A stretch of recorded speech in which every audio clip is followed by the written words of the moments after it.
it's a tough space. A lot of Nigerians have been successful, and a lot of times our negatives as Nigerians are most often used against us. First and foremost, we need to respect the laws of this country. South Africa is a very highly professional community. It's not only South Africa they are traveling to.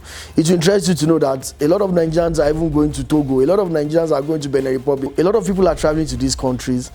And you find out that in some cases, their lives are even better off when they are in Nigeria. The Nigerian state is in a very disastrous situation. It's a time bomb waiting to explode. My name is Niyi Abodedele, but a lot of people know me and call me The Voice. I'm a publisher, I'm a community commentator, a professional photographer, an online radio personality. Like every other journey, the road has been rough, and the road is still tough, you know. But one thing that kept me going was the belief and the ability that I could succeed, especially in an industry in an industry and in a country where a lot of people feel there's little room for black people and for Nigerians in general. When I came up with the idea of publishing a Nigerian newspaper amidst all these stereotypes going on against Nigerians in South Africa, a lot of people thought it was a dream that was never possible because other people had tried it in the past and it didn't work out. But my mentality was not as such. But it will interest you to know that that same dream has given me the opportunity to meet 3 Nigerian presidents, including the current president, President Muhammadu Buhari. That's how far I've come, and that's how far I've gone. Not only that, in the 7th House of Representatives in Abuja, my publication was also one of the media partners to that committee of diaspora led by Honorable Abike Dabiri. So as you can see, in a space of time, we've really achieved a lot for ourselves. Not also that, the publication also gave birth to what is known as Nigerian Community Excellence Award today. Well, my philosophy in life is to do good, to be just, and then to know where you're coming from, to know where you're going to, and to always, to the best of your ability, represent what you stand for. Well, you see, the honest truth is, and I always tell people, I don't really have negative stories to say.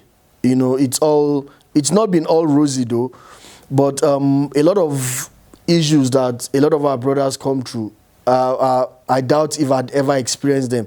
Like the issue of police brutality, being stereotyped against and everything. But also, I think it's because I know the kind of places I go to, I know the kind of things I engage myself in, you know.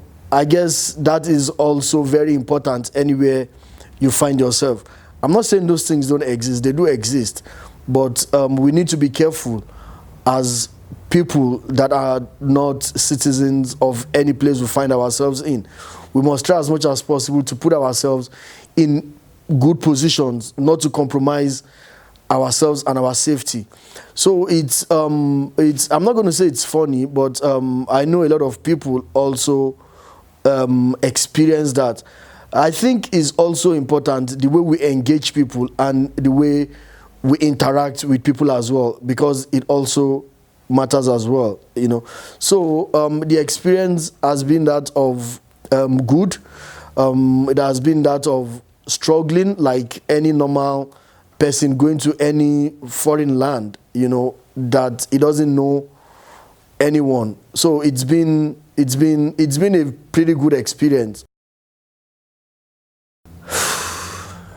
Again, I'm going to say I'm one of the lucky few in that, especially in the media industry. A lot of Nigerians have been successful, but I think a lot of them mostly have been successful on the television and production part, not necessarily on the print media part. And as we know, the print media industry is a very strict and I'm looking for the right word to use now. It's a very closed industry, you know, whereby you have to be financially capable, you have to be strong to survive there. I looked at my surroundings, I looked for a gap, which is the fact that there was no Nigerian publication. And a lot of times, our negatives as Nigerians are most often used against us. And I felt that was a gap I could penetrate, because I know for sure that there are a lot of good Nigerians, a lot of Nigerians doing positive things. And I needed to celebrate them. I needed to hammer on that point, which I did. But again, it will interest you to know that that also gave me the opportunity to work with a lot of big brands in South Africa, which people thought was not possible, that they wouldn't want to associate their product with anything Nigeria. But it's possible.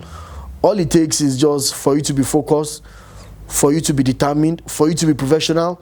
It's very, very important. South Africa is a very highly professional community. So anything you are going to do and you are going to excel, you need to be very, very professional about it. And I think that is something that have stood me out, the professionalism. It's been a good experience, but experience of perseverance, experience of hard work, experience of self-belief, experience of sleepless nights, and determination. Like I said when I was introducing myself, I'm a community commentator. I do comment on a lot of issues that concerns Nigerians in South Africa. It's a very difficult thing to determine in terms of social cohesion. But I do know for a fact that it is something that is very concerning to both governments of both countries, you know. They feel it is very important that for Nigerians and South Africa to get it right as the two biggest giants on the African continent. But there are a lot of factors that also needs to determine that. We should understand that we as Nigerians, we are coming into a foreign land, and this is not our country. First and foremost, we need to respect the laws of this country. Second, we need to respect citizens of this country. And thirdly, we need to be determined as a people coming into other people's country. I think a lot of things that some of our brothers and sisters are doing in South Africa calls for we as Nigerians to stand up and talk about it, because those very few are giving us problems, you know, and we most oftentimes we are determined by those few. And of course, you know, the media, they tend to hammer on and celebrate on the negatives because that is what will sell, you know. But oftentimes, we as good people of Nigerians are also very quiet about this. And in most gatherings and in most commentary, we are being accused that we are supporting what our fellow brothers are doing. I think the Nigerian state is in a very disastrous situation, that if you are not very careful to manage it, it's a time bomb waiting to explode.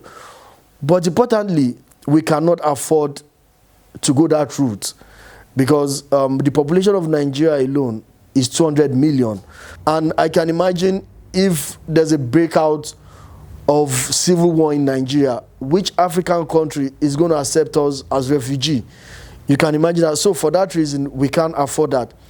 And I feel it's very important, and it's time for us as Nigerians in South Africa as well to start to live peacefully with our host country, South Africa. We need to start doing things as it is internationally accepted, you know, and we need to start speaking out against our people. To be very honest, you know, South Africans have accommodated us, because if they've not accommodated us, I don't think we will still be here, you know. But there's no doubt, like every country in the world, even Nigeria itself, they are the good, the bad, and the ugly people. So every country have that. But I know there are a lot of activities coming up. There are a lot of programs government of both countries are planning, are working towards to really bring together citizens of both countries. But as Nigerians, we must also stretch out a hand of friendship to them. We must also make them understand that we are their brothers, rather than castigating them and wanting to understand the fact that we are better people than them. You know, we are not. You know, we are who we are, and they are who they are. We just have to accept them for who they are, for them to accept us as who we are as well. Well, you see, to be very honest, the situation that are making Nigerians travel out is not far-fetched. You know, there's poverty in Nigeria, the hunger for success, the hunger to succeed, the hunger to better their life.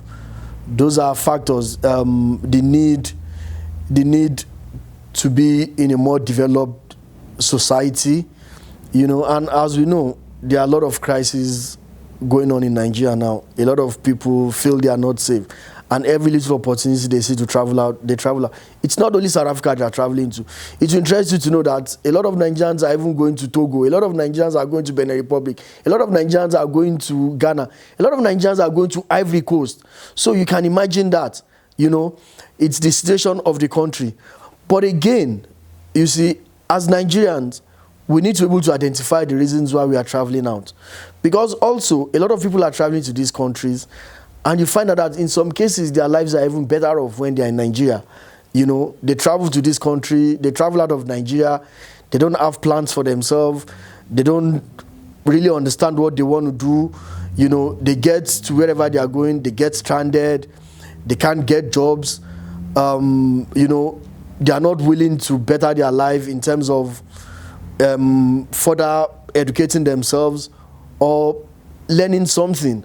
And that is something we need to start advising Nigerians. You know, the purpose of traveling out is to be able to better yourselves. And there are different ways at which you can better yourself. One, it's either you educate yourself further, or it's either you learn something which is very, very competitive, something that will make you stand out. You know, even if you go back to Nigeria, something you can follow. But unfortunately, a lot of our youth are not working towards that. A lot of them just want to travel out. They don't even know why they want to travel out. And when they travel out, you see, they feel it's easy. They feel once you're out of Nigeria, you're instantly going to be a millionaire. That's not the case. It's not that easy. It is tough everywhere. Everybody wants to travel out. They want to better themselves. But if you have to travel out, you need to understand why you are traveling out. You need to understand the fact that you need to improve yourself. You need to be competitive. Everywhere in the world, there's unemployment. And you don't expect that when you go somewhere, government of the country you are going to would employ you before their citizens. They will only employ you if you have a scarce skill which they need in their country. But if you are into something that is being competitive with what their citizens do, you don't expect them to employ you. And that is just the honest truth. We need to start educating ourselves. We need to start speaking the truth to ourselves. And we need to let people understand that it's not all rosy outside the country as well. It's a tough space. It's a space where you need to compete. It's a space where you don't understand, where you don't know anybody there.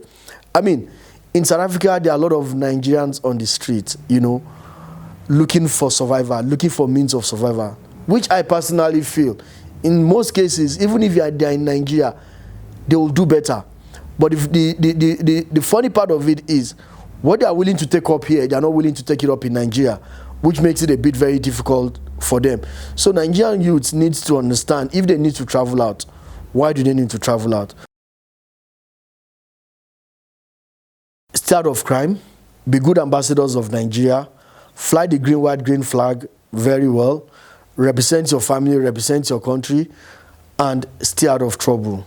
It's very important.